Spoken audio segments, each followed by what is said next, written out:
کہ پروردگار میرے لیے کوئی نشانی مقرر فرما۔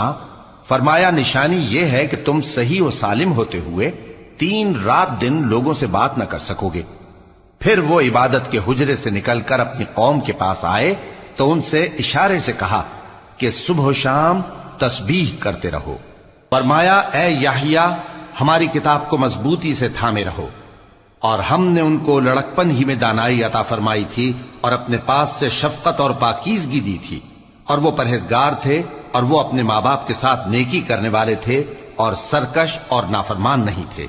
اور جس دن وہ پیدا ہوئے اور جس دن وفات پائیں گے اور جس دن زندہ کر کے اٹھائے جائیں گے ان پر سلام ہے۔ اور کتاب یعنی قرآن میں مریم کا بھی تذکرہ کرو، جب وہ اپنے لوگوں سے الگ ہو کر مکان کے مشرقی حصے میں چلی گئیں، پھر انہوں نے ان کی طرف سے پردہ کر لیا تو ہم نے ان کی طرف اپنا فرشتہ بھیجا، سو وہ ان کے سامنے ایک خوبصورت مرد کی صورت میں آیا۔ مریم بولی کہ اگر تم پرہیزگار ہو تو میں تم سے بچنے کے لیے رحمان کی پناہ لیتی ہوں۔ فرشتے نے کہا کہ میں تو تمہارے پروردگار کا بھیجا ہوا یعنی فرشتہ ہوں، اور اس لیے آیا ہوں کہ تمہیں پاکیزہ لڑکا بخشوں۔ مریم نے کہا کہ میرے ہاں لڑکا کیوں کر ہوگا جبکہ مجھے کسی مرد نے بطور شوہر چھوا تک نہیں اور میں بدکار بھی نہیں ہوں۔ فرشتے نے کہا کہ یوں ہی ہوگا